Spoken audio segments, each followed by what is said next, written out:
Watkins. My name is Dr. Boyce Watkins, and the lady that you hear moving juice cans or something in the background is my lovely wife, Dr. Alicia Watkins. We are doing our pillow talk remotely. I'm actually in Houston at the Power Networking Conference with George C. Frazier, and my wife is still in Chicago. But we decided to do a pillow talk. So first, I want to ask my lovely wife, how are you doing today, babe? I'm doing okay. You called me out with my. I was making my coffee, so I'm not on my pillow. I'm on my coffee. That's what I'm Oh doing. yeah. This I guess your mic is good because we can hear the stirring and the cups clinking and everything else.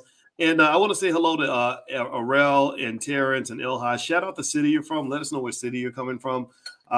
Let's see, Nelly, King of Hearts. Let's see here, Chris Places, Turner, Ira. Let us know what city you guys are coming from because I like to see what cities you're coming in from. El Haj, what's going on, El Haj Harris? It's so good to see you, brother. It's always great to see you. And also, I'd be remiss not to start off by mentioning that we actually have a sponsor for today's podcast. And today's podcast sponsor, the first one I'm going to throw out there is mobileemergencyhousing.com. This is a great company. I believe it's a black-owned business run by someone by the name of James Joseph. And mobile emergency housing, it provides emergency disaster housing for insured homeowners who are displaced by a house fire or natural disaster. If you're a homeowner that's been displaced by a house fire or any natural disaster, call 888-201-7999. That's 888-201-7999. And they are a certified minority-owned company. Now, does that mean black-owned? I'm not 100% sure, but it sounds like a good company. And I know that that's a real thing because my aunt and my actually I had two uncles on both sides of my family in the last 3 months that actually had their house burned down and needed mobile emergency housing. So this is real stuff. So shout out to them for supporting the podcast. And also, if you'd like to sponsor an episode or get a shout out on the episode, then just go to drboycefinance.com. That's drboycefinance.com. We will put your business out there. We will market your platform. We will blow you up and put you on blast. It's the least we can do for you supporting us. You support us, we'll support you.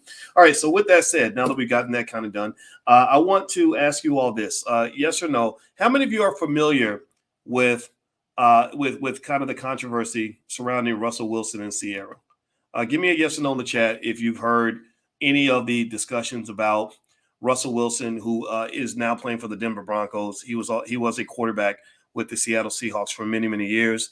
And they should have won a Super Bowl. They just had bad coaching from Pete Carroll. They cost them a Super Bowl when they didn't hand the ball to beast mode in the last play of the game. So they lost to the Patriots. So football fans know what I'm talking about. If you're not a football fan, you probably think I'm talking crazy, but y'all get what I'm talking. If you saw that game, you saw that game, and you'll never forget it. But anyway, Russell Wilson is a great athlete. Sierra is a great singer. And unfortunately, like everybody else, they have a past. And Sierra's past actually happens to involve the future. Isn't that funny? Her future is in her past, and she dated this guy named Future. Future is an R&B, or not R&B, I'm sorry, hip hop artist who is known for not necessarily promoting family values. Let's say that, unless you consider family values to mean 8 kids with 8 babies, mamas, and also promoting a lot of drug use and stuff like that in his music.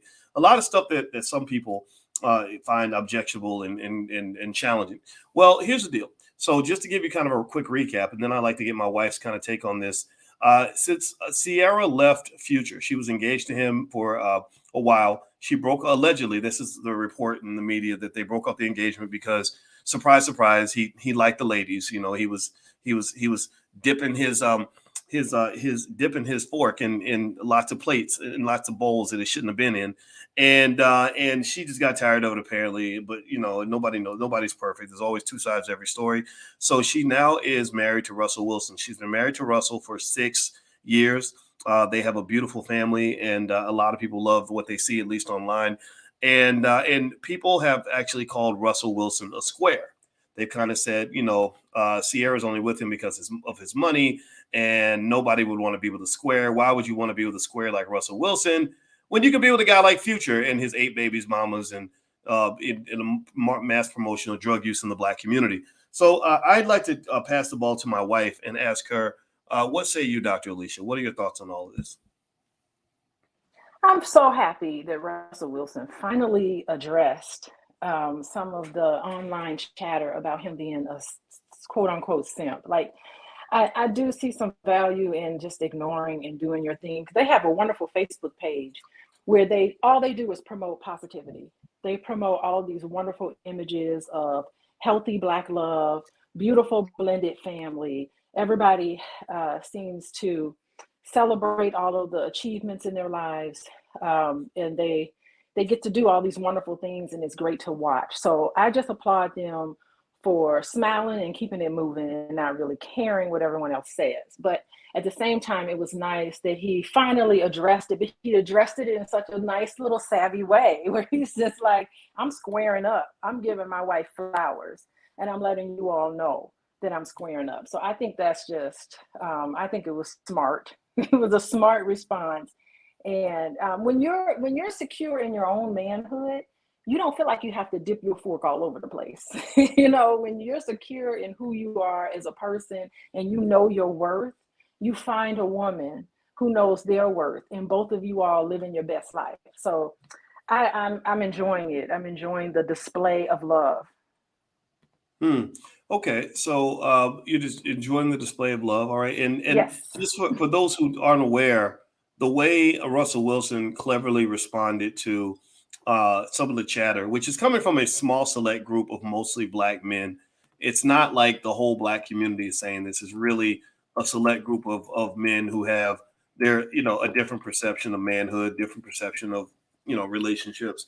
And he basically just jokingly said, when he gave his wife a bunch of flowers, as a special gift, he surprised her somewhere, and I think in the caption he said "square up," and I thought that was a great way to address it without really addressing it, and I agree. I think that the best way to kind of handle people who have critical things to say is to really accept the idea that they're probably just not coming from a good place. A lot of times, if you really look in the backgrounds of guys who think that men who are engaged in self-destructive behavior represent manhood, or men who are bad fathers. I mean, Future's been sued for tremendous emotional neglect that he's placed on his children. I saw a birthday party apparently where he did something crazy at the party and was threatening the mother and all this other stuff. This is traumatic for kids, and the idea that we think that that's cool really kind of speaks to the fact that there are so many of our people that have been traumatized, and they say, well, I was traumatized as a kid. Every Black child should be traumatized. If you're living a happy life and you're not getting beaten up every day, and your daddy didn't leave you on the street corner, then that means that you're weak, or you're a punk, or you're a simp, or you're a square. And what I like about Russell and Sierra, at least based on the public image, I'm sure their marriage isn't perfect, like any marriage is not perfect, is I like the fact that they just kind of say, you know what? No, we want to be happy. We really want to live our best life. And I don't, because if you look in the lives of some of these rappers, their lives are crazy, chaotic. They broke, on drugs. Nobody loves them, like no real love. Kids are mad at you because daddy was off making records or whatever and smoking blunts while the kids are trying to get taken to school every day. And it just kind of creates like this weird culture that we have embraced. We've come to love the things that are destroying us. I don't know. What do you think? Oh yeah, I mean for sure. It is. There's this message, and I hope to say that this message that's being put out, that Black men are irresponsible and Black men aren't raising their children properly and having all these kids and they're all around or whatever. I'm thinking that there's a counter message going on where you're starting to see a lot of Black men say, okay, whatever, this is the way I'm going to live my life and I'm going to show it. And so I think that there's another message out there saying this is not all of us. We are all Russell Simmons-ish, not Russell Simmons, Russell Wilson-ish, and we're all going to be, responsible in all of these things. And for every Russell Wilson type of a family, there's tens and thousands of us. I'm including us in this, boys. There's a bunch of us. All the Mhm. people in the chat, there's probably so many of us. And we get so frustrated that the images out there just aren't representative of who we are. It's skewed to this tiny little small demographic. And I think that there's a revolution happening where where we're starting to see more of ourselves in the fullness of who we are and what we can be, and put that up on the pedestal. Yeah, I think it's beautiful. Well, by the way, I want everybody to know real quick that you're listening to Pillow Talk with Dr. Boyce and Dr. Alicia Watkins. My name is Dr. Boyce Watkins, and my wife, Dr. Alicia Watkins, is a licensed therapist. She's been seeing clients for over 20 years, and she is also a full professor of social work. And if you'd like to learn more about what we do, or get a free e-copy of my book, Financial Lovemaking, just go get on our newsletter at boyceandalicia.com. There's lots of free stuff, and you can learn a lot, and we will make your life better. So here's what I'm hearing from you, Alicia, and I agree with you. I'm at the Power Networking Conference right now with George C. Fraser down in Houston. And just this morning, I kid you not, I went down to the gym. I said, you know what? My wife has been pushing me to get on this treadmill, and I'm glad you do that, because I don't know about anybody in here that's over 40 or whatever. You probably know that the battle against obesity is a daily fight. Like so every day I get up and I say I'm going to fight, because I'm not going to get chubby. I'm going to get my butt down to the gym. So I go down to the gym at 7 a.m, and in the gym I met 3 Black men in the gym. Now, I want y'all to listen. See, these are the Black men that you don't see on TV. These are the Black men that they don't talk about. They want to talk about the ignorant guys, the criminals, the thugs, the morons, the destructive men, because those are the entertainers. Those are the ones that, the guys that's what they think of the Black man, right? So we're not really showing up as a stereotype. So media doesn't pay attention to guys like this. So the first Black man I met was from Nigeria, and we started a conversation, and it turned out, because I'm 1/3 Nigerian according to my DNA, and that was our tip-off point with the conversation. Well, this guy was a multimillionaire. He runs a major institute in Nigeria, and we were just talking about Nigeria, and made plans to connect. And one day, babe, just so you know, we did get invited to Nigeria, so just put that on your calendar. The second Black man I met was a Black man who was from Portland, Oregon. His name was Alan Bean, and Alan Bean was telling me that he was developing technology to build wooden skyscrapers. And that was a fascinating conversation, because I'm like, I didn't even know that you can build a skyscraper out of wood. I don't know. Give me a yes or no in the chat. How many of y'all knew that you can actually build a wooden skyscraper? Did anybody know that? Did anybody know that?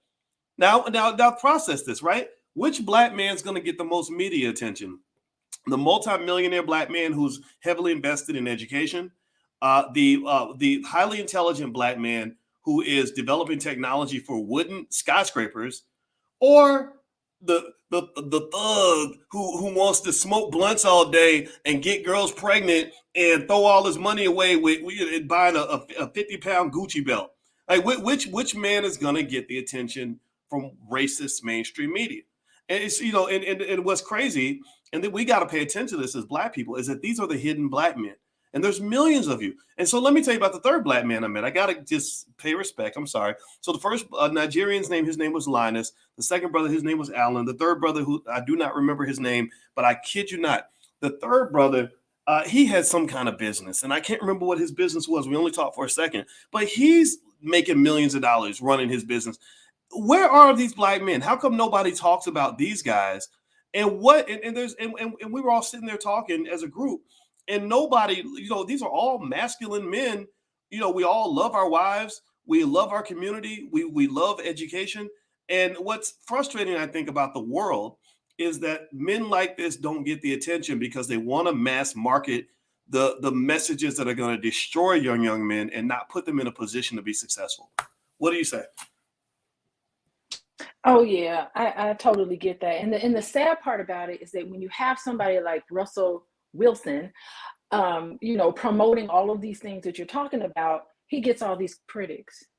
And, I kind of feel like it's almost like, how do you address your critics? You don't want to address them in a way where you kind of play into it, because really when someone's sending a message to you and they're criticizing you, so they can say, oh, Boyce is a simp. And when you reply to that, and when you respond to that, then you're feeding them. It's like you're giving them so much of your energy. And there are a lot of people who feed off of all that hate. And really, I don't even know. I think a critic, I shouldn't even say that. Critics are someone who has something constructive to say. I would call them, maybe, do people call them trolls, or just people who just want to be negative on the internet no matter what? Just spew out this negativity. And so it's a very dynamic thing on how to respond to it, because you have to kind of, in order to like go back and forth with someone, first of all, it's exciting to them because they're like, ooh, I made this terrible comment on Boyce's page and he's addressing it. And the receiving end of it, he's getting energy from that. He's like, ooh, there's a rush that happens when people spew all that negativity and play into it. So you have to come up with a really brilliant way, which is what Russell Wilson did, a really nice way to kind of address it, but at the same time, keep above it. You have to stay above your critics. But when you look at media, you look at all this stuff, it's just like you feel like it's an uphill battle. And at the end of the day, you just have to kind of turn it off and say, you know what? All that matters to me is what's happening inside of me and what's happening with the people around me. And those are the people I care and love. I'm going to focus my attention on that instead of focusing my attention on outward. I think that's probably the only answer that all of us can do. But I think, Boyce, for you this morning, it probably was very refreshing to be in the company of all these people who are similar to you. These are your people who are at the gym at 7 a.m. And so those, that type of circle, these should be your friends that you hang out with all the time. I'm not saying that you need to be friends with them, but these are the type of people that you should hang out with. What do you Yeah. Yeah, well, let me tell you, I met these brothers, and I really felt at home. It was really great. say? Yeah. It's awesome to be a hardworking person who believes in intelligence and goal setting and investing and all these other things, and family and community, and to not feel like people think you're talking down to them. That's the problem, is that because we want to be humble people, we get around people that just aren't trying to really accomplish anything good, and they say, oh, you're preaching, oh, you think you're better than everybody else, or you got blessed and you got money, that's why you don't understand what it's like to be black, and you start to feel guilty. I don't know if anybody else goes through that. Give me a yes in the chat if you ever feel that way, if you feel like some of your relatives feel like you're being preachy or disrespectful because you simply want something better for your family or the people around you. And it is tough. It's really, really tough.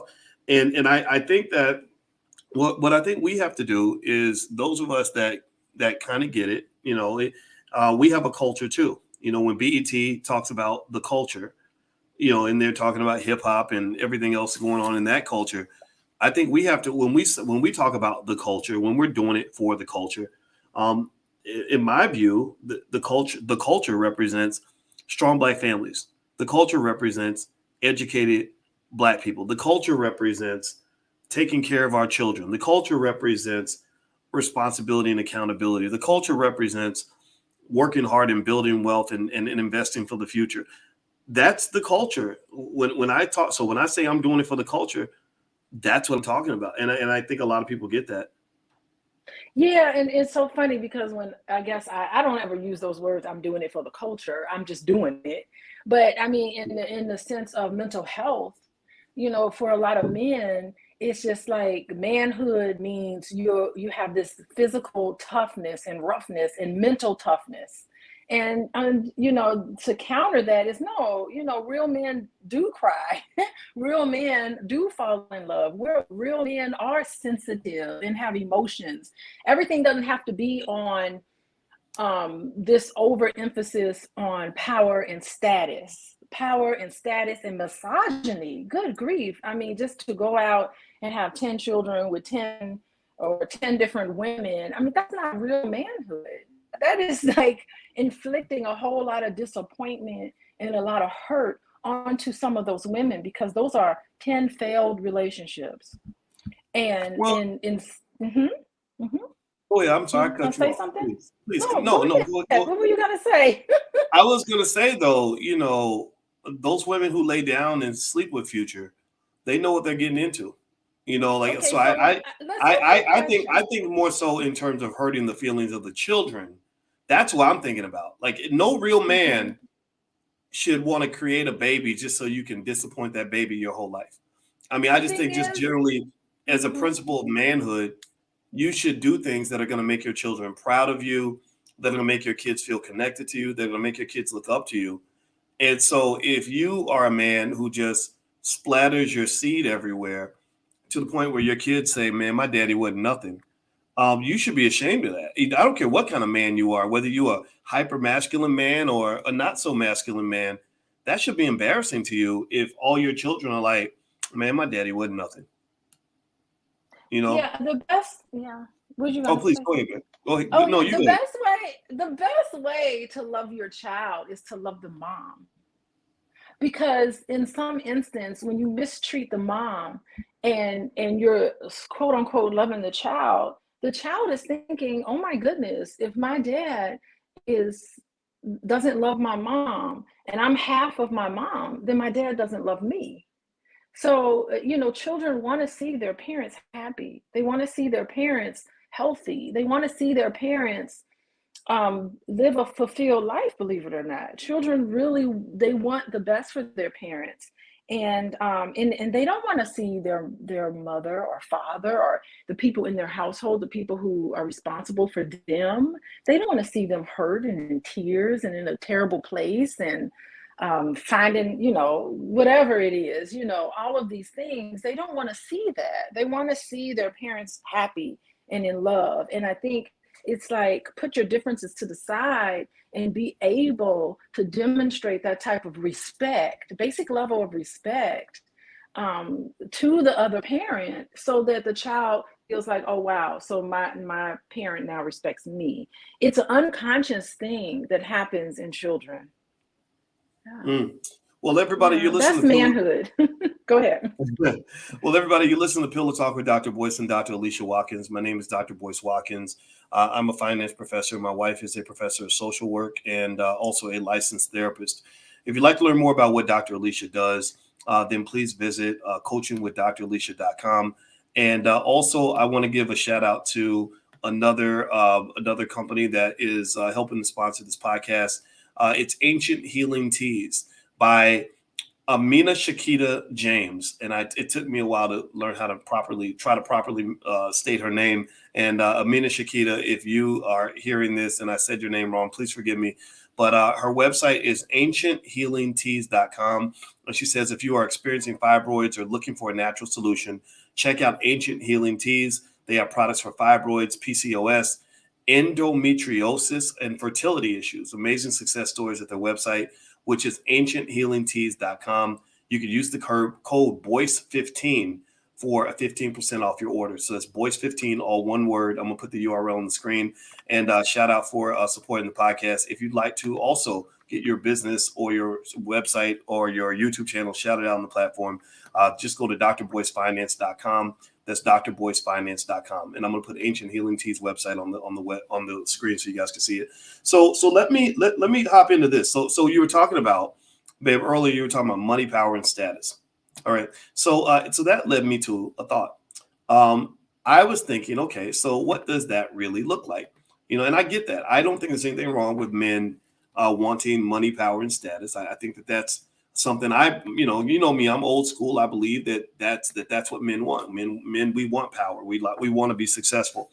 And so let's kind of look at this. So here you have Future versus Russell Wilson. Future is apparently considered cool by some. Russell Wilson is considered by some to be a square. Let's kind of look and let's ask ourselves. I think we should ask ourselves this question: what makes Future so cool? Let's start with Future. What makes Future cool? Well, he's got a lot of talent. He's a great artist. In certain ways. I mean, I wish his music had different content, but it is what it is. He's right, has a right to say what he wants. He's famous. I believe he's got some money. I don't know how long that money's going to last because 8 babies mamas are expensive, and I would really hate to try to take that lottery ticket and be baby mama number 9. Baby mama number 9 is going to be married a guy where she has to share her husband's resources with 8 other households. And all those households are going to be showing up to pick up their check every month. I don't know how easy that is to sustain. So that's Future. And then you talk about Russell Wilson. Well, what makes Russell a square? Russell's considered a square. Everybody says he's a square. He's a square. Okay, well, is it his talent? Is he, give me a yes or no. Do you think that Russell Wilson is as talented as Future? This man has been one of the top rated NFL quarterbacks for many, many years. He just got signed with the Denver Broncos. He's world famous. He's known for being one of the best quarterbacks around. He's famous, just like Future is. Now, money wise, he's probably got more money than Future, and will have more money than Future. Russell Wilson, y'all may not know this, but Russell Wilson is reportedly on his way to signing a contract with the Denver Broncos for $250 million. $250 million. Now let's just be clear. Future ain't gonna sell enough records to make $250 million. Future will never have $250 million. So again, if you want to just get into that simple criteria of, well, who's the most successful, who's the biggest baller, Russell Wilson could buy Future's whole family 18 times over and still have money left to burn. Also, because he is focusing his resources on one family and not trying to raise 8 at the same damn time. Future had a song, got 2 bad idiots at the same damn time, at the same damn time, at the same damn. So you trying to take care of 8 babies' mamas at the same damn time. You can't afford that. Russell Wilson could, though, because with $250 million contract, that would be about $30 million per baby's mama. That would be, he can afford that and still have money left over. So I'm just sitting here trying to understand what black man in his right mind would think that the guy who's gonna literally be stressed out, whose kids don't respect him, who's gonna probably go broke because he can't afford all those women and all those kids, is cool. Let's not forget about the fact that he mass promotes drugs that kill your brain cells. Russell Wilson works out. He stays in shape. He's not destroying his brain cells. Apparently Future is, because he raps about Molly and Percocet, very dangerous drugs. So how is that cool? But the guy who's got the $250 million contract, who loves his wife, whose kids will honor him, even Future's son looks up to Russell more than he looks up to his own damn daddy. Why in the world would you say that second guy's a square unless you are either incredibly immature, mentally ill, don't know all the facts, or you just have some bad examples in your life? And if that's the case, I feel very sorry for you. What do you say to that, Dr. Alicia? Yeah, I agree. People who make fun of Russell Wilson like that, I would assume that people who think that that's square, I would imagine they probably have a lot of depression and anxiety, and they're just projecting their own issues onto this situation. But I think it's so beautiful that Russell Wilson is doing so wonderful with a Black woman by his side. Like, he didn't become great until he committed to a Black woman. And I think that this is a trend that I'm seeing. I'm seeing a lot of men, the men who I follow or that I look at, especially when they get into like this public space where you can kind of watch their life and their career. I see big blow ups once they get and they're settled down with a Black woman. Like, their career takes off in some way. There's this synergy that happens between a Black man and a Black woman who truly love each other, and they're right by your side, supporting each other and doing these things. I really do see a glow up, not physically, but just in all areas of your life. This is the sort of trend that I'm noticing and I'm seeing. I think it's really great. And when you talk about that money, power, and status, there's nothing wrong with wanting to have money, power, and status. Like, all of us need to be ambitious and we need to have all that sort of thing. But where I think the issue comes, where it becomes connected with depression and anxiety, is when you put your worth as a man is solely placed on money, power, and status.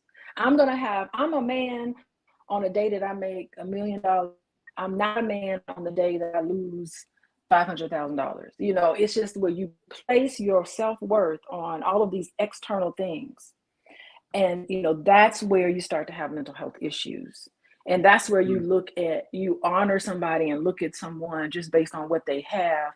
For women, it's mostly like physical appearance, or how I look. I put on I'm only going to have a good day when I'm having a good hair day, or I only feel good about myself when I'm wearing the trendiest clothes or my nails are done. If that's not it, I don't feel good about myself. And so you're putting all this, your worth, on things that don't even matter. It would be so nice if all of us had high self-esteem. Our entire economy would just crumble, because our whole economy is built off of all of these people needing to have these things in order to feel good, not having a lot of material things.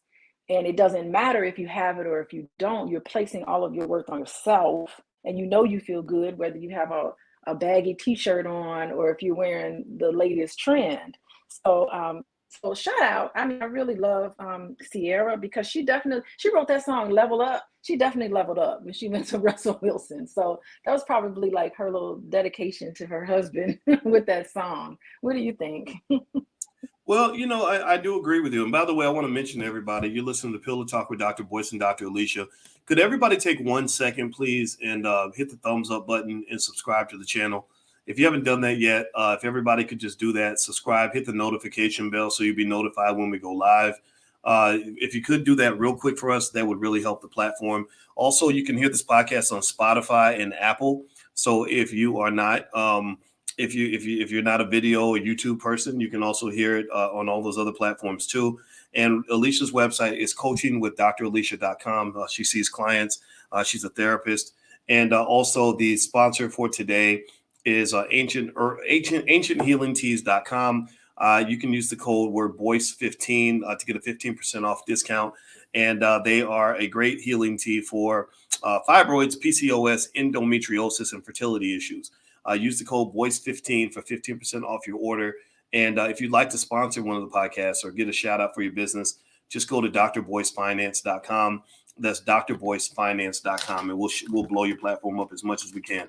All right. So here's what, so I agree with you, right, about that whole, need to have external achievements in order to feel good about yourself, right? I'm not a man unless I make so much money. I'm not a man if I don't do X, Y, Z. I think that when it's taken to the extreme, obviously it's a problem, right? Because all of us, anybody who's ever been successful, give me a shout out if you know what I'm talking about. If you've ever, anything you've ever been good at, that you're going to have to face a lot of failure in order to achieve success. Like, you're not going to sort of get everything you want the first time out. It's not going to be easy. You're going to get a lot of setbacks and everything else. And so what I have learned how to do, at least is what I try to do, is, when I fail, I never feel like I'm less of a man when I fail than I am when I succeed. I don't feel like success or making money is the requirement for me to be the man. What's required for me to feel like a man, to be honest with you, is doing my best. That's it. Doing my best. So if I fail and I did my best, then yeah, I'm a man. And now also remember this: being a man is different from being the man. So you have guys like Russell Wilson who just want to be the man. So Russell Wilson will go and really want to win a Super Bowl or really want to win that football game, and he's against a bunch of other strong men, and he doesn't just want to be a man. He knows he's a man. He wants to be the man. Right. And I think it's okay for Black men to say, I want to be the man. Ain't nothing wrong with that. But I think at the same time, you are right, though, that there has to be a fundamental underlying value system that allows you to still feel good about who you are, even if you don't get the prize or get the trophy or get the money, etc. Because I know a lot of great men who don't make a lot of money. They have regular jobs. They get up, they do their best every day. They show love to their children and their family every day. And in my view, that makes you 100% of a man. Now, I'm gonna be honest though. I don't give out a manhood card to every man I see though. If you have a wife and kids that you're neglecting, you don't care about your kids. If you don't even get off the couch and try, if you're destroying yourself and destroying the people around you, hurting other people on a regular basis, that's a type of manhood I can't get with. Maybe you're still a man in some people's eyes, and I think in hip hop, you have a lot of guys that feel like they're the man or whatever, but some of the things they're doing are really hurtful to other people. That's where I have to draw a line, because like when I told our son, I said to him, I said, look, the criteria of being a man, in my view, is to ask yourself one basic question. Are the people that you care about, are their lives better or worse because you're around? If their lives are markedly better in multiple areas that you can point to, that means that you're doing your job. If their lives are worse, if everybody's traumatized because you're beating up mama every time you come home, you're coming home drunk, beating up your kid's mother, and your kids are scared to death of you, or you're not handling your responsibility financially, and so the whole family's homeless now, even though you had an opportunity to get them out of that situation, or you're choosing to do things that are hurtful, you molest somebody, you're stealing from people. If their lives are worse off because you're around, then that means real men are going to have to check you on that behavior, because that is anti-family, anti-community, and ultimately anti-black. So I think what we have to do as black people is be very careful about glorifying anti-black behavior. That's my Oh two my cents. God. Yes. And if people were to do that, I would go out of business. And and I really hope, it's true. And I really hope one Okay. day I really do hope one day I go out of business. Like I want to be able to, I want to work myself out of a job. You won't. Because it is, so many times it's my everyday existence here. And yeah, I was so love it. And just know that when you're talking, I love when you mentioned it's so important to do your best. And that is just so important, because you win some and you lose some. You cannot change that. That is one thing. I think they call it like a universal law, that universal laws are things that just is. Like you cannot change it. Like you just have to ride with it. So you have to go into whatever you do knowing that you're going to win some and lose some, no matter what. But you have to be committed to what it is that you're doing. So if my goal in life is to educate the future generation of therapists, and I want to do a really good job at it, and that's all I'm focusing on, I'm always going to win and lose, but my focus is going to be on making that the best job. If my job is to help couples find clarity in their relationship, whether the relationship is dissolved or whether and they decide to move on, or whether they decide to strengthen their relationship, whatever it is, my job is to help people work through their issues to find clarity. That's all I'm focusing on. So those are the two things that I do every single day when I wake up in the morning. I'm trying to figure out, how do I get really great couples together, really great individuals together so that they can find love? How do I work with people so that they can continue to be committed to that whole process? And how do I help the next generation of master's students become, helpers and healers in our community? Those are the things that I do every single day. And so sometimes I win at it, sometimes I don't. And that's what I focus on. And I always look for an opportunity to get better, and an opportunity to learn from all the different fails. I fall on my face, I do all sorts of things like that. But I'm committed to those three things, no matter what the outcome. So I am doing my best. I get you, boys. I get you. Well, I get everybody, you. do us a favor real quick. Please hit the thumbs up button. Thumbs up, thumbs up, thumbs up. Share, subscribe. Dr. Alicia, you can actually follow her at coachingwithdralicia.com. That's her website where she sees her clients and things like that. And also, my website is boycewatkins.com. So feel free to go there as well. So let's dig a little deeper into this thing with Future and Russell Wilson. So we were talking about Future and Russell Wilson. And basically, Russell kind of subtly responded to the people that were calling him a square by jokingly saying, we should all square up. I think that's awesome. Actually, I really like the way he responded.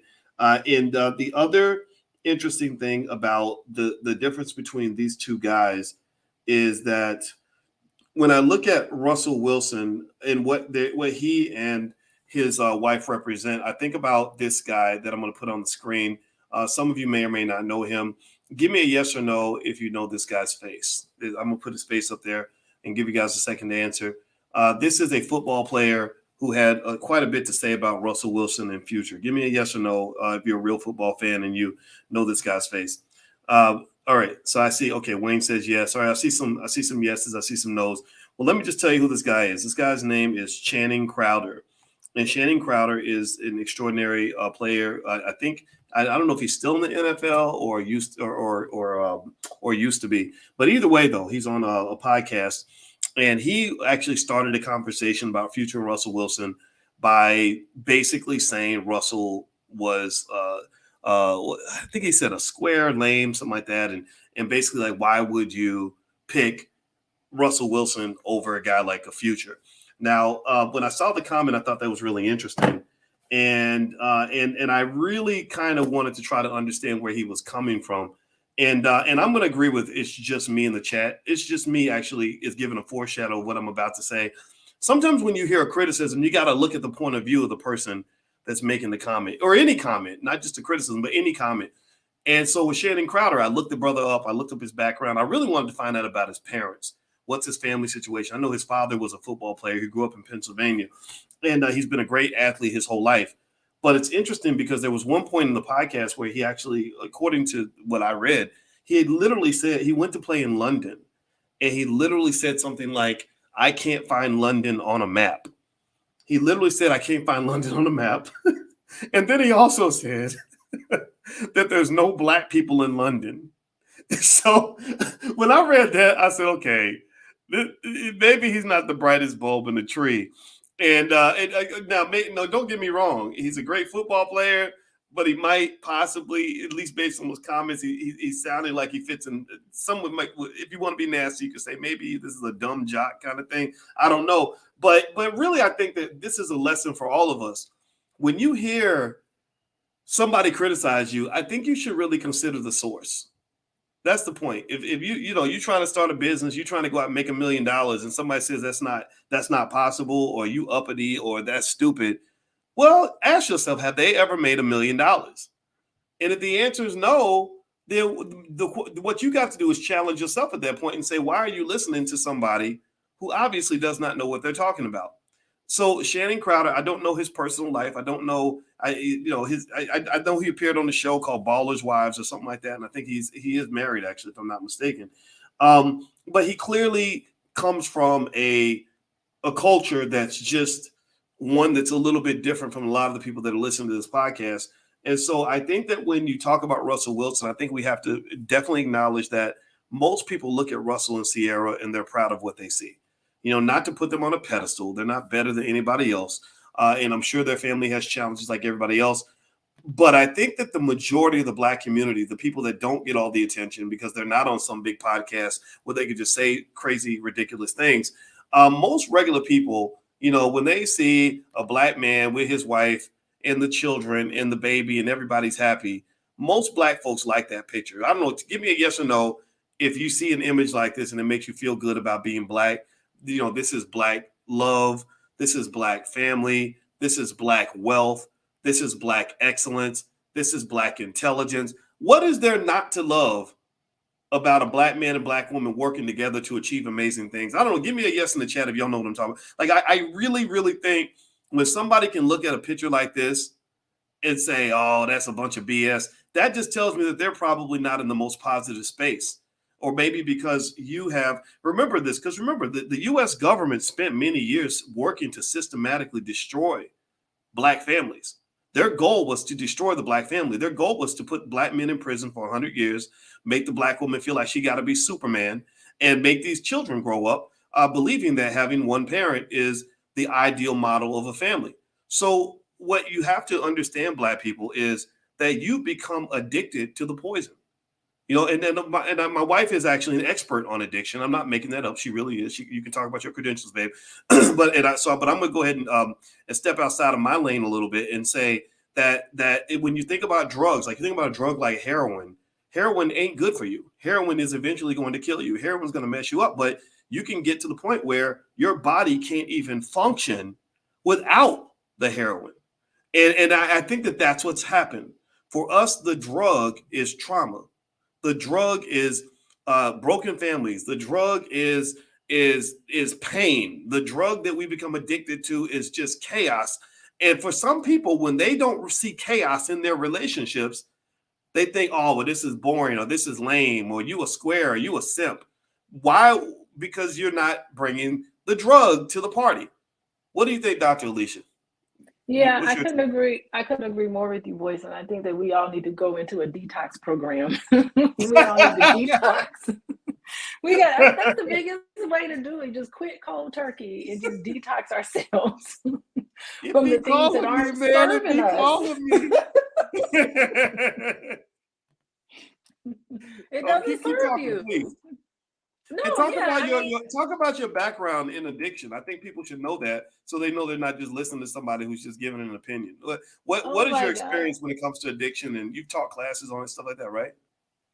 Yeah, I mean, I've taught classes. Let's see, no, not this semester. Spring semester, next semester, I always teach a class on addictions and treatment of addictions and assessment of addictions. And it's multifaceted, of course, but a lot of it starts from trauma.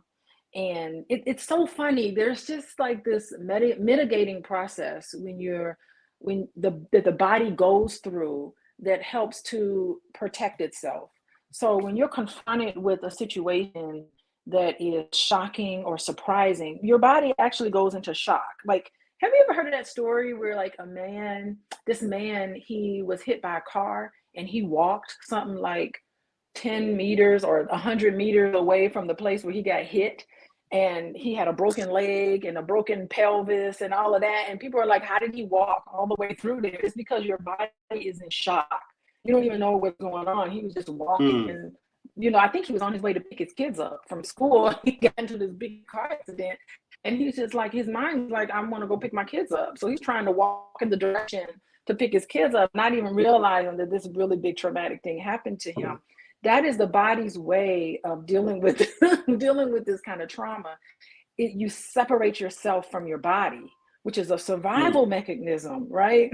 The problem is that and eventually you're going to have to get back into your body and process what happened, and that's painful, right? You have to your leg has to be in a cast. You have to deal with your wounds. And what happens is a lot of people don't want to deal with their wounds. They want to continue to be disassociated and and nothing can do it better than an addiction. So, that's sort of the reasons why people gravitate, and it makes sense. It makes sense. If you don't have a doctor or a nurse or someone there who saw the trauma and can call ambulance 911 and help you deal with that pain physically and mentally, emotionally. If you don't have someone there to deal with it, you continue to be outside of your body. And so that would makes you susceptible to dealing with addictions. You don't have the proper people in your environment that helps you process all of your feelings. That's why it's not good when we get into this toxic masculinity, that it's masculine not to show emotions. No, emotions is what makes you sane. It was what makes you mentally healthy. When you start to be addicted to money, then we just talked about it, making money, power. Even workaholics are avoiding something. What are you avoiding that's painful in your life? And so that's basically the umbrella of why addictions are, oh my goodness. And I'm not even just talking about drug addictions and substance abuse. I'm talking about shopping addictions, gambling addictions. Like, it all has that sort of place in our brain to keep our body in this state of, I don't know, sympathetic nervous system, so to speak. It keeps our body in that state. And so, anyway, you have to deal with it. You eventually, sometimes, instead of numbing out, you're going to have to deal with it and get into your body and figure out what's going on. And part of that process is to detox from the drugs. But when people detox, you got to replace it with something. So it needs to be replaced with healthy behaviors. You can't expect someone to detox and they got nowhere to go to, So that is it in a nutshell in terms of addictions. And anyway, so what do you what do you say to that, Boyce? Well, I want everybody to know that you're listening to Pillow Talk with Dr. Boyce Oh, and Dr. Alicia Watkins. My name is Dr. Boyce Watkins, and that brilliant, beautiful Black woman that you're listening to is my lovely wife, Dr. Alicia Watkins. And if everybody could take 1 second and subscribe to the platform or hit the thumbs up button, thumbs up, thumbs up, thumbs up. Also, in case you don't know, we are on Spotify and Apple and a lot of the other platforms. So if you look up the Dr. Boyce Breakdown on Spotify, the Dr. Boyce Breakdown, you can actually find the podcast on Spotify. And also, I want to thank one of the sponsors for this podcast, Ancient Healing Teas, which are designed to help you with fibroids and PCOS. And lots of other things that plague us. And you can actually get 15% off by using the code BOYS15 to get 15% off your order. Their website is right there, ancienthealingteas.com. So let's support Black businesses. If you'd like your Black business to get promoted on this platform, we have about 1 million subscribers on different YouTube channels. We simulcast in multiple places, not just one. You can go to drboysfinance.com and we will shout out your business. We will blow up your platform, and you guys can see that it's a win-win for everybody.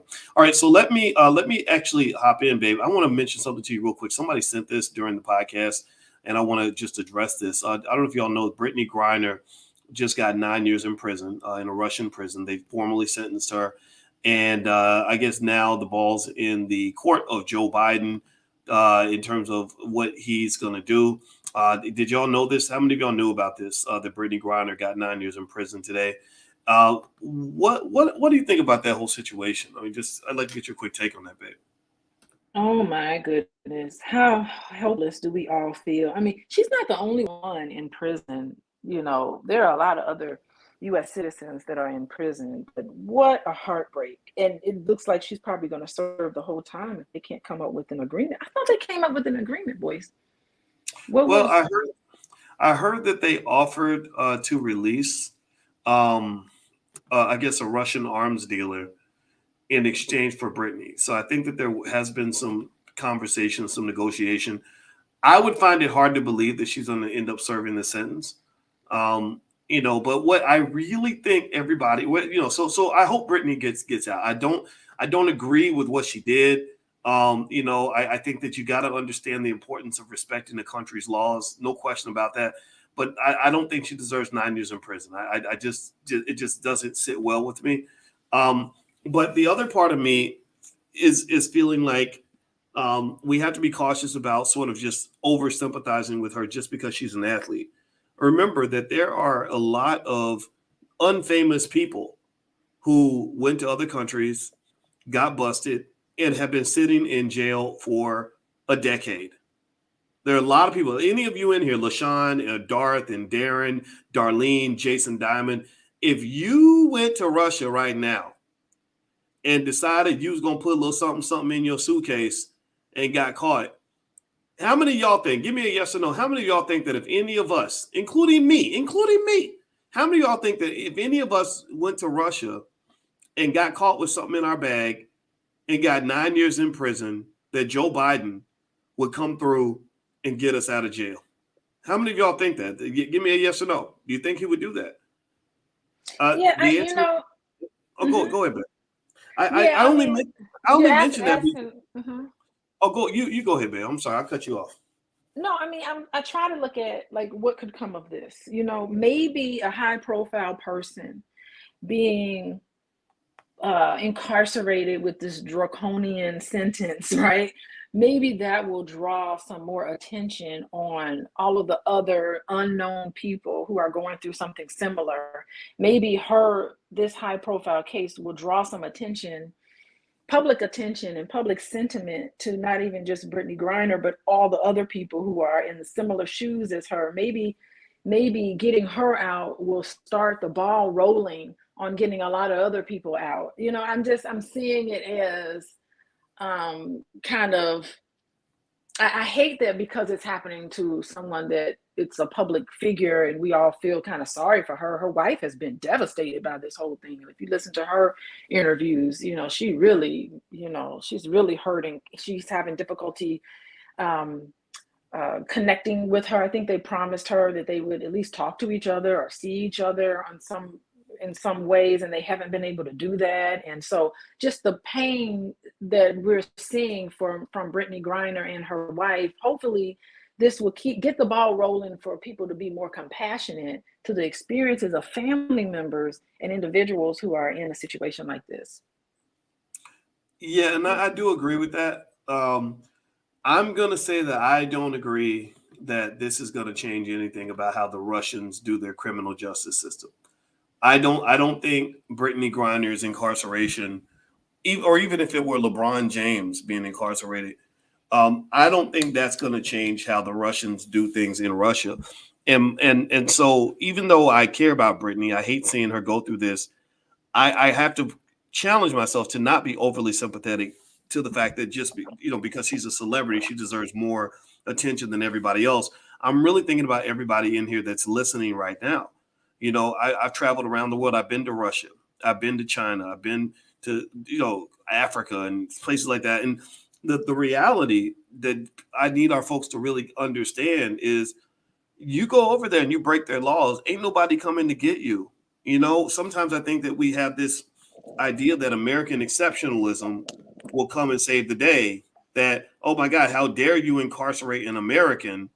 That you're going to pay for that because my president is going to come get you. He's going to shoot he's going to shoot missiles at your country if you don't come get me out. No, there's a lot of Americans in prison in other countries who ain't coming out for a long time. And a lot of them are locked up for things that, would barely get a slap on the wrist in the United States. So just be careful, everybody. I mean, this, I hope Brittany gets out. For her family, I don't think she deserves any of this, but I really am also thinking about all the families of everybody in here, because believe me, if you're in Russia and you get busted like that and they give you 9 years, you won't even make the local newspaper. Like, it won't even be a conversation point in the media. I just really this should probably scare you a little bit, because Brittany's one of the lucky ones. That's what I mean. She's one of the lucky ones because at least we're talking about her. At least the president has acknowledged her. President Biden wouldn't acknowledge any of us. He would acknowledge me. I've got my million subscribers on YouTube and all that. He wouldn't give a damn about me. So go ahead, babe. What are your parting thoughts on that? Yeah, it just, well, I mean, we have this war going on with Russia and Ukraine, and maybe things will change. Maybe things will change for the better. I'm a little more hopeful than you are with things. I'm hoping that we will see some progress in this area. We don't know. There's some rumors that Putin has some health issues, so we don't know if he's, for whatever reason, needs to step down. I'm certain things might change. So I don't know. I'm pretty hopeful for the future. I don't think Russia can continue in this war the way that they're doing. I think there has to be an end to this eventually. And so I'm very hopeful with this whole Brittany Griner thing. And maybe there could be several prison exchanges, where we can kind of deal with our own issues on our own soil. That's my hope. That's my hope for it. Yeah, I agree. Yeah, I wish you the best. Yeah. Well, and also everybody in here, I wish you all the best. And I want to remind everybody that we appreciate the fact that you check us out. We love you, and we are always here to support you. And in fact, if you in the chat or in the comments have a topic that you want us to ever address on a future Pillow Talk, just let us know. And I want to remind everybody that Alicia and I are going to be at the All Black National Convention. That's going to happen October 28th through the 30th in Charlotte, North Carolina. It's a great big Black family reunion. It's the coolest thing in the world. You're going to love it. There's panels and experts and networking sessions and training seminars and just all kinds of awesome stuff that happens at the convention. Also, Alicia is going to do speed dating this year again, because it was such a hit last time. So if you want to just hang out with cool people who are from your community, who think like you, who want to build like you, go find your play cousins. Come and find your new relatives at the All Black National Convention. Bring your kids. We have a whole educational track for children. You're going to love it. So if you'd like to learn more about the convention, just go to BoyceWatkins.com. Right there, the URL's on the screen, and you can get your passes or sign up to be a vendor at the convention and get your discount hotels. We're going to be in Charlotte, North Carolina, October 28th through the 30th. So thank you all, everybody. God bless you. It was awesome talking to you, and also talking to you. It was great talking to you too, babe. I know, it was so nice talking to you. And you know what? I think that we all should take a page out of Russell Wilson's repertoire. We should do the Russell Wilson challenge. Everybody should just give their wives flowers and then post it. You know what I mean? What? We should do the Russell Wilson challenge. Let's make that trend on the internet. What? I like that. I think that's a good idea. right. Well, So you gonna yeah. give me some flowers? Wait, I think I see you tomorrow, right? You gonna give me some flowers Yeah. tomorrow for Yeah. you? You don't. I Oh, don't want to wow. put that pressure on you. You don't have to give me no No, you done flowers, challenged me to step my game up. but Okay, the Russell Wilson challenge. And what do y'all think about that? What do y'all like that? What do y'all think? I think that's a great idea, baby. And I can't wait to see you in Houston this week. If you are in Houston at the Power Networking Conference, my wife and I will be here all weekend. So we look forward to meeting some of y'all in person, and we love you. And hit the thumbs up button, thumbs up, thumbs up, thumbs up, share, subscribe. And another quick thank you to one of our sponsors for today, ancienthealingteas.com. Go to those websites, the Black-owned business, and you can use the code word BOYCE15 to get 15% off. And if you'd like to get a shout out on this platform, just go to drboycefinance.com. We will shout out your business, blow up your platform. You support us, we support you. That's how this thing works. So we love you. Talk to you guys soon. Please have a wonderful day. Peace.